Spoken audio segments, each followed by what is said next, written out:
Hello everyone. Comme chaque semaine, nous chez vous, c'est vous et nous.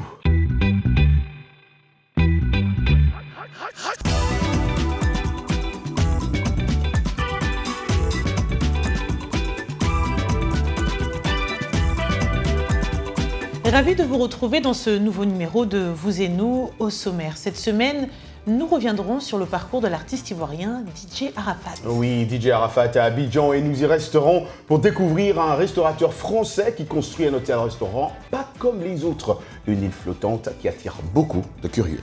Nous irons en Afrique du Sud pour en savoir plus sur le festival de danse de Durban. Et comme chaque semaine, les segments hebdomadaires de votre émission préférée, hashtag Vous et nous, Anglais Express, mais et qui a cap sur la Côte d'Ivoire, où la mort de DJ Arafat continue de faire couler beaucoup d'encre.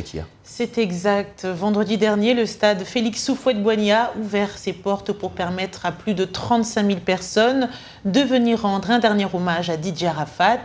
Des invités sont venus du monde entier pour assister à cette veillée ponctuée de discours et de concerts. Nous allons revivre quelques moments forts en images. Au stade Félix Houphouët-Boigny, ils sont des milliers à prendre part à ces obsèques. Même si le stade n'est pas plein, c'est une forte mobilisation. Les fans de DJ Arafat, les Chinois sont dans la place. Le drapeau chinois aussi, des inconditionnels du musicien. Je ne suis pas Gaïchi jusqu'à la mort, jusqu'à ma mort. Là, c'est Gaïchi forever. Oui, aujourd'hui, la mort, mais c'est rien. On est toujours ensemble. Cette dame, Pauline Ouedraogo, a quitté le Burkina Faso pour se retrouver ici au stade Félix Houphouët-Boigny. Arafat, c'était son champion. Donc je suis au Félix aujourd'hui pour lui rendre un dernier hommage. Vraiment, Arafat, il a été vraiment pour moi un artiste incontournable. Arafat nous a quittés aujourd'hui. Ça fait mal, c'est très dur. Mais nous devons tenir. Et je demande à la jeunesse, à cette jeunesse-là qui le suivait vraiment, que c'est un plan de Dieu. Donc, qu'ils acceptent cela. C'est la volonté de Dieu.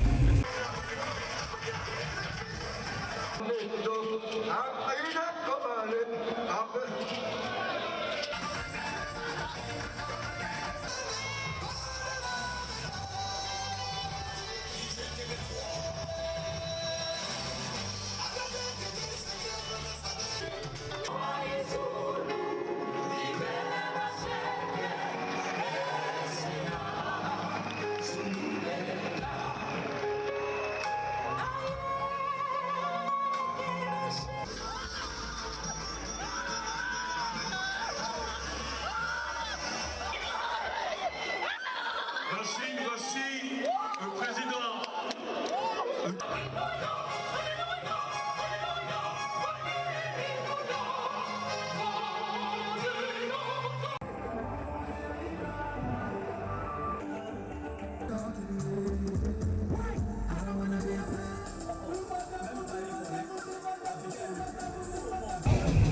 Il y avait quelque chose de fort entre lui et moi.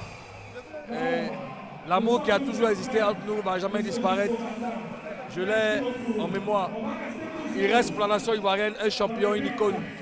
Et je respecte son travail, je respecte tout ce qu'il a fait. Repose en paix, Arafat. Oui, on l'a vu lors de la nuit d'hommage musical au roi du coupé-décalé. De nombreuses stars africaines ont chanté sur scène pour saluer sa mémoire. Davido, Sidiki Diabaté, Fally Ipupa, Serge Beno. Et moi, ce qui m'a beaucoup plus marqué, c'est de voir le ministre de la Culture, Maurice Bandama, qui a décoré à titre posthume de l'Ordre national du mérite culturel DJ Arafat, de son vrai nom Ange Didier Ouan, pour son immense contribution au rayonnement artistique de la Côte d'Ivoire. À noter, ces funérailles nationales ont été payées par l'État ivoirien. Alors oui, l'amitié n'a pas de frontières. De voir tant d'amour m'a parfois fait vraiment couler les larmes, à l'image de l'artiste malien Sidiki Diabaté ayant offert son disque de platine à son défunt ami Angidier Huon.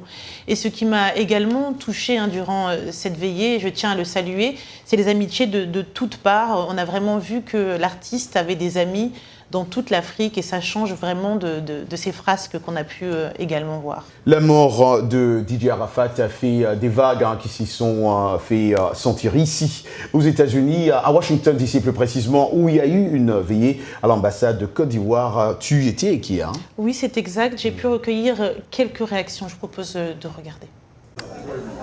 Arafat, comme vous le savez, était un battant. Arafat, comme vous le savez, c'était quelqu'un qui ne lâchait pas prise, quel que soit ce qu'il traversait.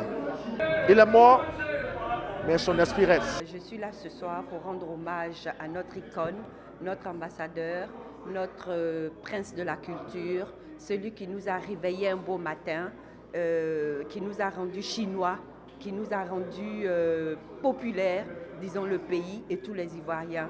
Je suis venue lui rendre un dernier hommage. Je suis devenu chinois parce que je suis né chinois parce que je me débrouille seul et je me retrouve dans Arafat.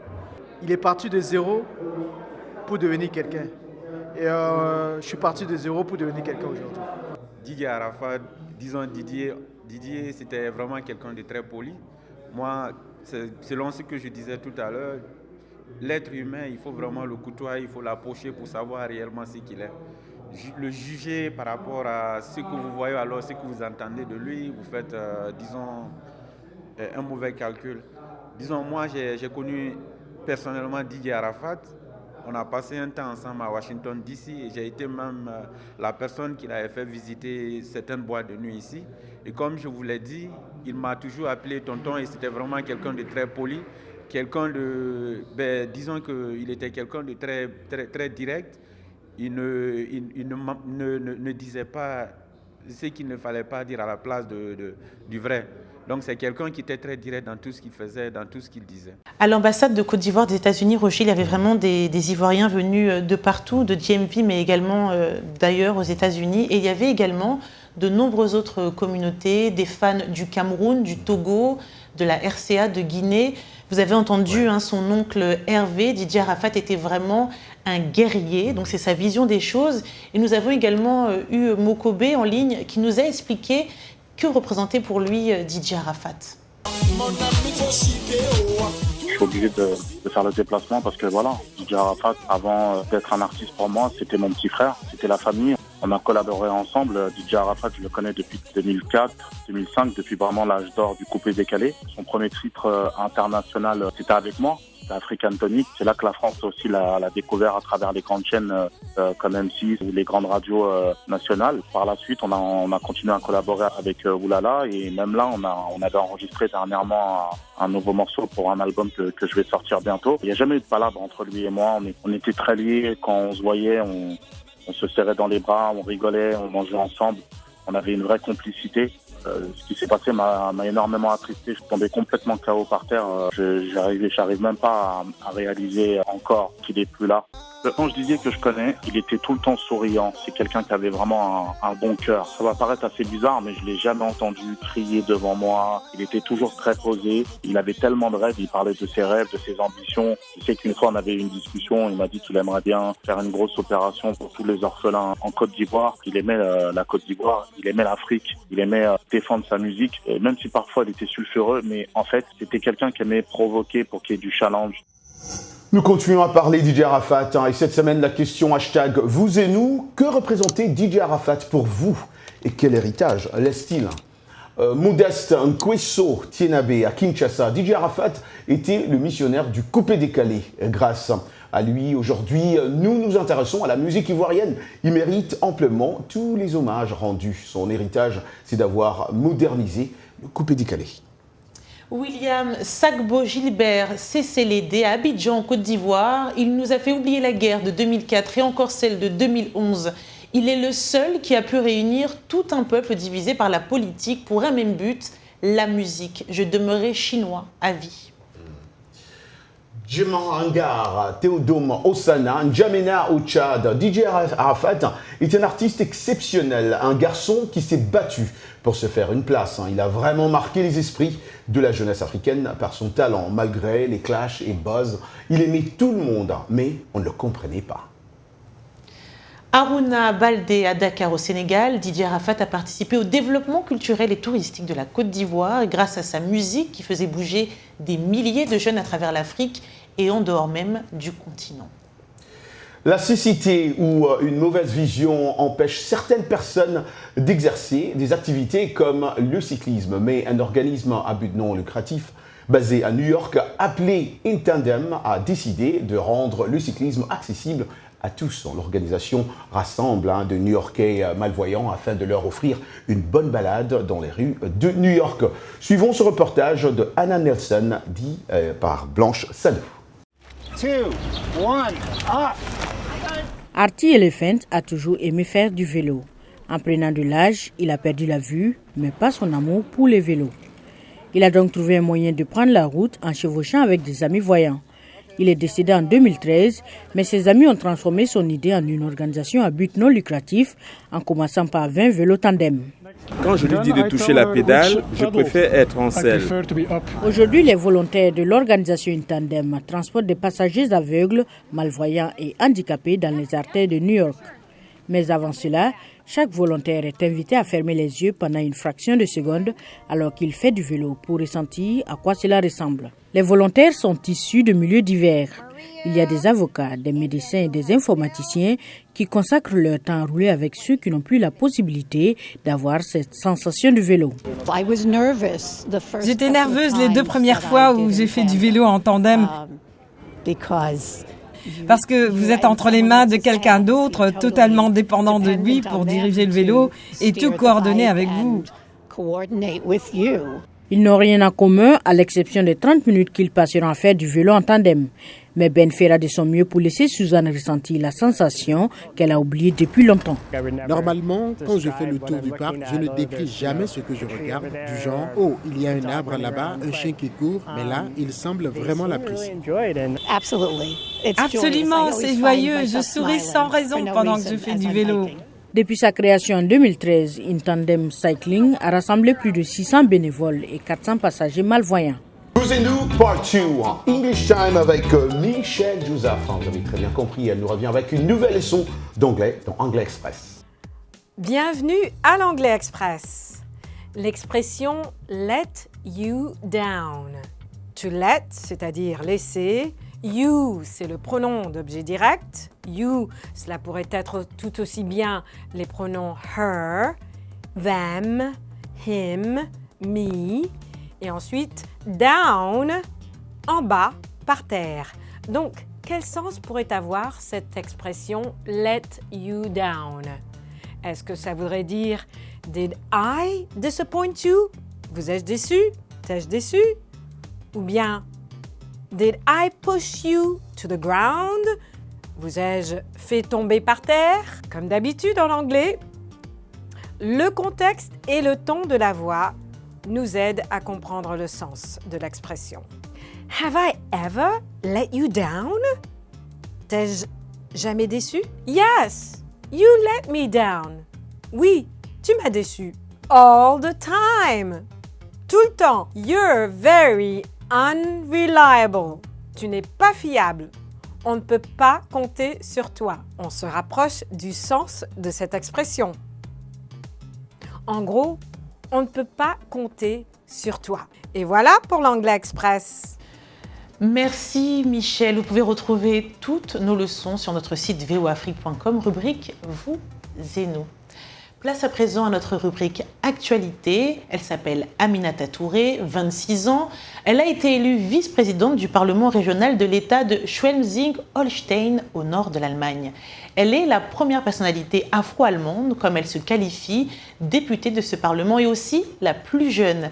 Née en Allemagne de parents réfugiés maliens, Aminata Touré a reçu la nationalité allemande à 12 ans.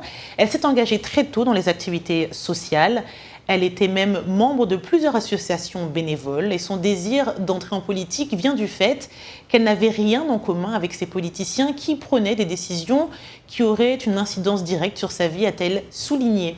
Son engagement au sein du Parlement est d'assurer que les femmes, les jeunes et les minorités aient droit à la parole. On lui souhaite bonne chance. Bonne chance en tout cas.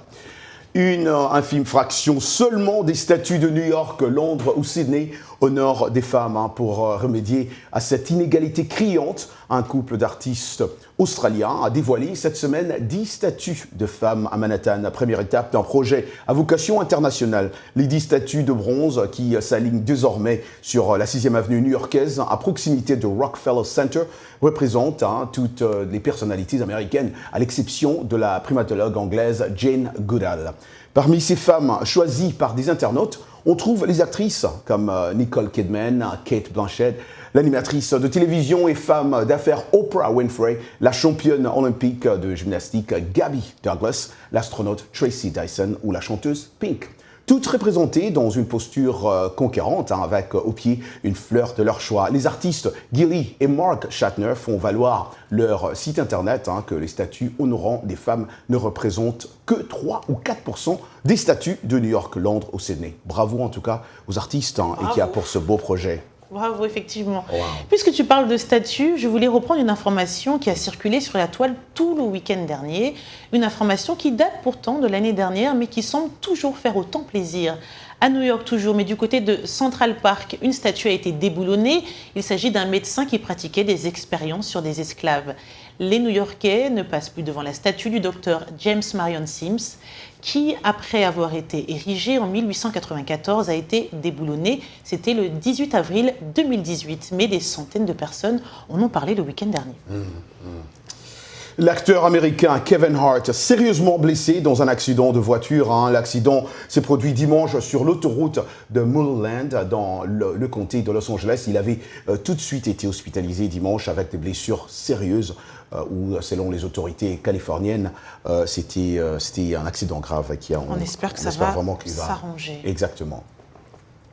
Associer l'utile à l'original, c'est l'idée à la base du projet développé par Eric Becker à Abidjan. Ce restaurateur français a bâti un hôtel-restaurant sur 700 000 bouteilles de plastique et d'autres déchets récupérés dans la capitale économique de la Côte d'Ivoire. L'île flottante, c'est ainsi qu'elle a été baptisée, attire de nombreux curieux, comme vous allez le voir dans ce reportage que nous propose Salwa Jafari. Un plongeon dans une piscine au beau milieu de la lagune ébriée, un cocktail loin du tapage d'Abidjan, un karaoké peut-être ou une nuit paisible bercée par les marées. Rien qu'un hôtel tropical ne puisse offrir. Mais cette mini-station est bien plus que cela. Elle flotte sur des bouteilles en plastique. C'est une île artificielle qui est construite avec les déchets de la lagune, principalement des bouteilles en plastique. On peut estimer à 700 000 le nombre de bidons qui constituent l'île artificielle. Eric Becker est un ancien entrepreneur dans le secteur de l'informatique. Il a d'abord eu l'idée de construire un catamaran. Mais le paysage du lagon d'Abidjan l'a inspiré à voir les choses en grand. Depuis, il a tout fait pour que son idée ne soit pas un flop. Son île artificielle mesure 1000 mètres carrés, comprend plusieurs bungalows, un bar-restaurant, une cuisine, 2 piscines, un petit pont, quelques arbustes et une promenade. Non seulement ça apporte un petit plus sur le plan touristique à la ville d'Abidjan, qui, après, à côté des grands hôtels comme Sofitel, Hôtel Ivoire, il fallait trouver un truc aussi original comme l'île flottante. Et aujourd'hui, elle est devenue l'attraction touristique de la ville d'Abidjan. La preuve. Le concept semble plaire aux habitants d'Abidjan et aux curieux qui sont fascinés par les qualités écologiques de l'île flottante. Je trouve que c'est très original, c'est un lieu très atypique que j'ai jamais vu nulle part ailleurs. Enfin, j'ai pas vu d'équivalent autre part. Je pense que c'est une très belle idée de donner une seconde vie au plastique comme ça et d'en faire une sorte de petite prouesse technique. J'aime beaucoup cet endroit et je pense qu'il mérite d'être connu. Une escapade sur l'île coûte 15 000 francs CFA par jour et par personne, repas et ferry compris, 60 000 francs CFA par nuit. Becker affirme que son île de 200 tonnes pourrait être un prototype pour toutes sortes de projets idéal pour les lagons. On oublie qu'il y a souvent que les gestes écologiques au quotidien, les plus simples, sont parfois les plus efficaces. au développement durable. Écoutez, les bouteilles ont un impact non négligeable sur l'environnement. 89 milliards de bouteilles d'eau en plastique sont vendues chaque année dans le monde, selon un institut d'études américain. L'eau en bouteille est la boisson qui connaît le plus de succès au niveau mondial. Les États-Unis sont les plus gros consommateurs d'eau en bouteille. Et chaque seconde, ce sont plus de 6600 bouteilles de boissons en plastique qui sont utilisées ici aux États-Unis. 400 000 par minute et qui a exactement et 210 milliards par an. Une montagne de plastique. Et Eric Becker a su comment recycler ces bouteilles. C'est bonne idée. Bravo à lui. J'espère que tu tries. Parce que je sais qu'en Virginie, c'est pas obligatoire, contrairement à C'est vrai, c'est pas comme chez vous, c'est vrai. Ouais. Nous, on trie. Des fois, je triche. Trier, c'est un geste il faut que je aussi. change. Merci. Là, avec ça, il s'est engagé. Voilà. Avez-vous déjà entendu parler du festival dans danse contemporaine Jomba? Peut-être, peut-être pas. Mais retrouvons Asma Boutmy-Clark à Durban, comme ils aiment le dire eux-mêmes, où s'est ouvert il y a quelques jours la 21e édition de ce grand festival qui accueille des artistes locaux et internationaux. Des silhouettes et des ombres, tels des fantômes sur scène. Cape of Ghosts, ou le Cap des Fantômes, est le nom donné à cette interprétation. Réalisée par la plus ancienne compagnie de danse contemporaine d'Afrique du Sud, la Jazz Art, cette pièce raconte le rapport à la terre et à la propriété.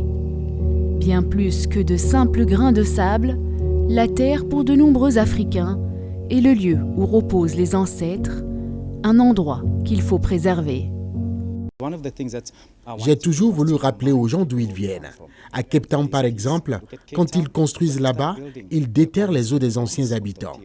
Est-ce que ça veut dire que la terre n'appartient qu'aux détenteurs d'un titre foncier? Des gens habitaient l'Afrique du Sud avant même que les Zoulous ne viennent. Mais aujourd'hui, on les appelle des étrangers. D'origine populaire et même clandestine sous l'apartheid, la danse contemporaine est aujourd'hui l'une des formes les plus créatives d'Afrique du Sud et permet d'aborder ainsi des sujets qui dérangent. La danse, c'est de la politique, la danse, c'est la vie. La politique, c'est la vie, la politique, c'est la danse. C'est comme ça que je raconte des histoires en dansant. Le festival Jomba est aussi une plateforme de rencontre entre les professionnels de la danse contemporaine et les aspirants artistes. Ainsi, des cours de danse sont tenus quotidiennement pendant la durée du festival.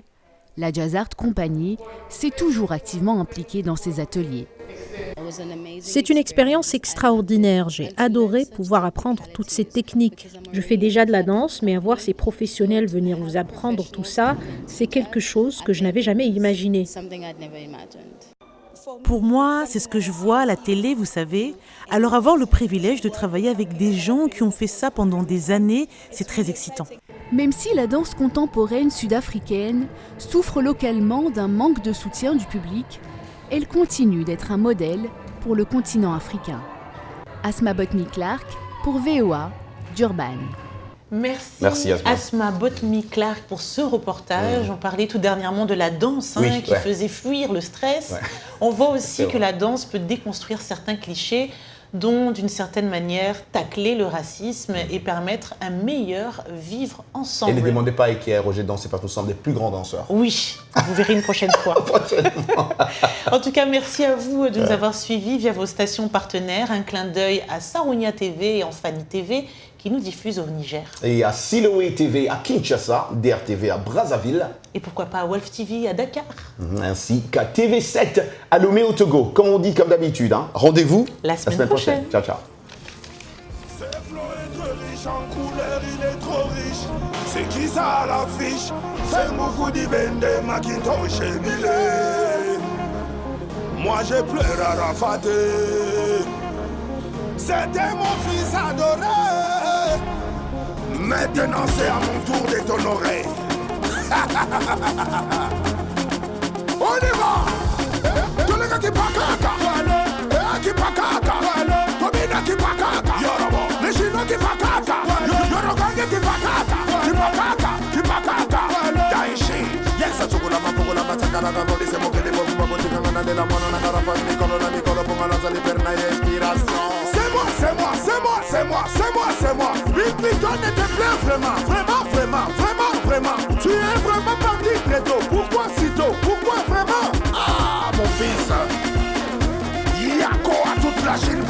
Et